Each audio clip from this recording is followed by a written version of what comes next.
In the midst of another condensed schedule thanks to their extended cup run, Manchester United, who already played a couple of days ago, will now play again. And it's another Premier League tie, and this time it's against Fulham. And look at that.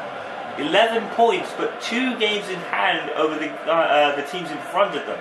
So it may look like a lot, but Manchester United can gobble it right up with 2 wins in those 2 games in hand they have over leaders Chelsea. So it may look bad, but there's also some positive linings in the 2 games in hand thanks to their extended cup runs in the FA and League Cups respectively. Manchester United have been winning in all these condensed schedules recently. Most recently, the 1-0 win against QPR, which wasn't really that hard when you think about it for Manchester United. It was a stress-free game. Van Emos had nothing to do, and I think the golfing class of the 2 teams had showed there.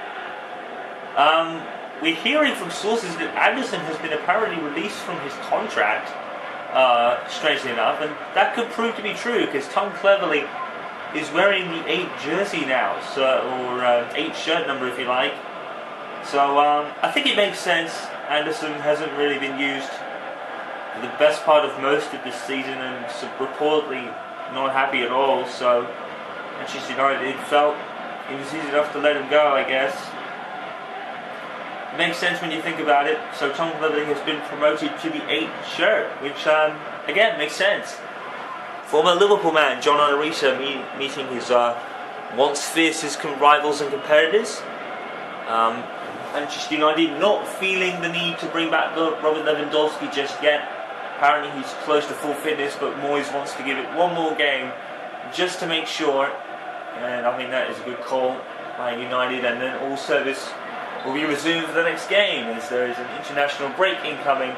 So it is a very good move by David Moyes when you think of it like that. So Robert Lewandowski could be back for the next game, but United will be focusing on this one for now. Moyes played a particularly medium strength squad. He put Rooney and Van Persie just to make sure up front. They're rested for this game. It's going to be Danny Welbeck up on his own, Tom Cleverley playing behind him. Henrik and Kaga will go further back into the midfield. Wingers are Januzaj and Valencia. And Johnny Evans is actually joined by Phil Jones for this game.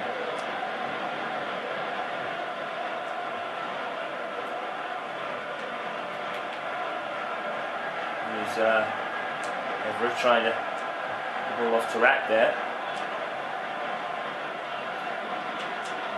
Leighton Baines for Manchester United, and that's a great pass. Valencia with a great touch and turn, but nothing doing for Valencia there. Scored a hat-trick in a 3-5 win against Sunderland earlier in the season. I don't think he scored much since. Sport, if I remember rightly, in the reverse fixture had a pretty good game against United, but I think United did run out winners in the end.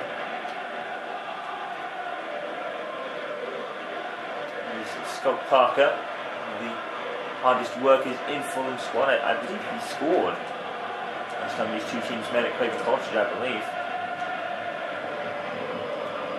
And keeps the ball under Kazami's tackle, and then loses it.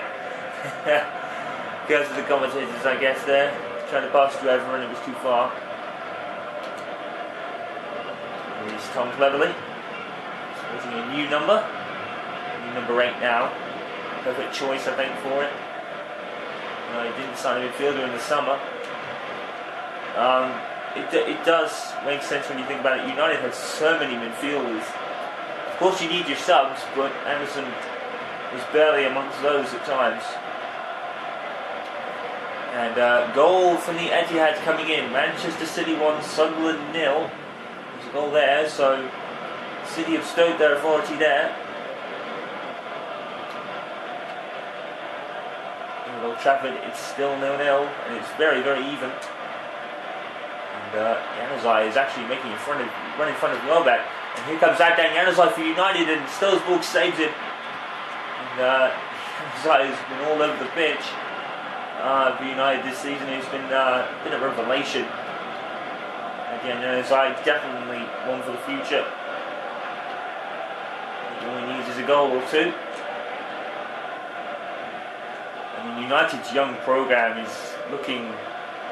The stars of the future are coming. I mean, Agulio Quinez is playing his socks off on his loan, and Tunnicliffe has actually returned from loan, but it looks like Ryan Tunnicliffe will be put back on loan in the next window, which makes sense.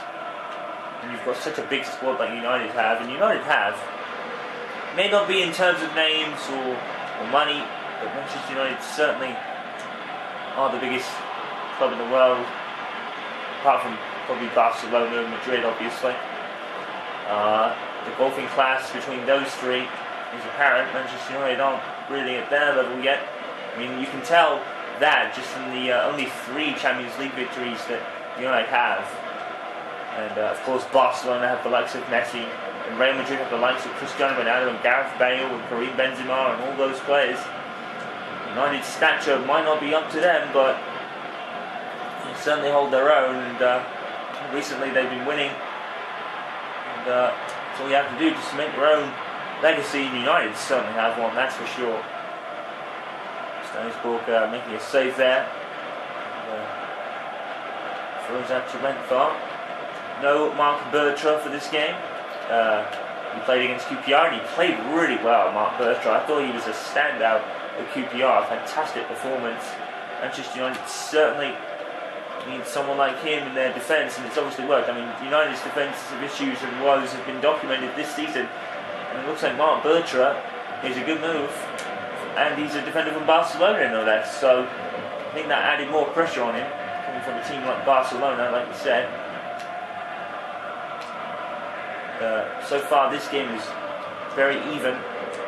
Tackle for Patrice Evra, but Tarat goes and gets it back, calls Johnny Evans to action. Evans responds nicely. Now here is Patrice Evra again to Danny Welbeck. Evra with the cross, and it's too close to Stansborg. Steckensborg. I actually know that name. Darren Brentford for Fulham passes to Scott Parker. And just like QPR, Fulham really can't get forward at the moment. United's defence has certainly been the way to go. A tackle from Cleverly, and then back on the ball again. Everett is actually backpedaling backwards. It's Hemwood who made a cross for a goal earlier this season. It's not been very high in the goals department, but he could have almost got an assist for Danny Welbeck there. And he's Hemwood again. And his eyes in front of him. Hemwood has got nowhere to go. But in typical fashion, he keeps it. Left-footed cross from Hemwood. Wow. It wasn't that bad either. I think Hemwood is weak as anything with his left foot, unfortunately. I don't think it's something he's ever going to fit out of, assuming his left leg was the most damaged part of his birth issues. His cerebral palsy, his left leg is probably the weakest it could be at this point, but there's a big heart to make up for it. It's been well documented this year as well. With a beautiful cross and a header, and Cleverly, I think, was in two minds about going for it there. Maybe he thought he would be offside. You never know. So Januzaj again, Manchester United all over the ball. It's Cleverly. Good pass from Valencia. He's going to be tackled, and Skender's ball comes out.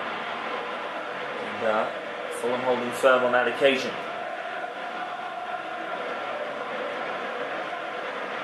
Risa to Kasami. Brilliant tackle.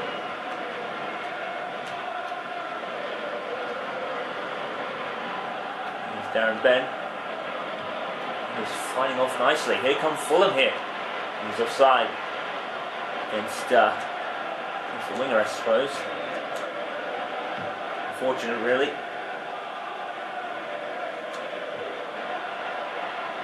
And I think intended to pass the Januzaj, but felt way wild, but here he is getting the ball again. Great interceptor. That's because he's all over the pitch. He's more than likely end up with an interception with his work ethic. Here's Januzaj. Beverly and United just can't find that killer ball. Fulham keeps stopping them. Gotta give him credit. Beverly again, dispossessed. Now this will be a battle. Aaron Himmel versus Scott Parker, and Himmel comes up with that one. It's going to be a battle for the ages, that one. Foul called against United. It's going to be a free kick. Even though by Danny Welbeck. Yeah, anyone would actually think that was a booking. Now, was that a headbutt by Welbeck? I didn't really see it. But, yeah, Ashley Williams was sent off in the very first game of the season that United had against Swansea for headbutting a person in the side of his head. Maybe Fulham had a case for Welbeck being sent off. Anyway, here's Januzaj with the cross, and again Fulham to clear their lines. Over. And we're just going to try and find Welbeck. His passing is a bit wayward at the moment. Mencia and Ben Arthur going at it. Here's Bent. Baines, good tackle there. Another even game for United, but they need to win this one. I feel this is an opportunity. United to try and close the gap. Lead is Chelsea at the moment. Mencia. Lee Januzaj is down there in space, and they found it. Yeah, Januzaj keeps it in. Januzaj, what a goal! What a goal! Adrian Januzaj out of nothing. What a goal! Absolutely beautiful play by Manchester United in the build-up. Januzaj looked like he had nowhere to go, and somehow, some way, the young 18-year-old, and it's hard to think he's only 18. That is some goal from that youngster there. Adrian Januzaj has been the revelation in United this season. What a goal! Out of nothing, absolutely nothing. Well, if Januzaj can make goals like that, he's going to be a United prodigy before too long. He's only 16 to 18 years old. It's so easy to forget how young he is, but that is some goal from Januzaj. Out of absolutely nothing. Beautiful. Manchester United take the lead, and it's well deserved with a goal like that. 1-0 to United with 4 minutes to go in the first half. Absolutely stunning goal from Adrian Januzaj. Absolutely stunning. There's no other word for it. Beautiful stuff from United's new 17 number after Nani departed. Due to weather troubles, he departed Real Madrid in the January window.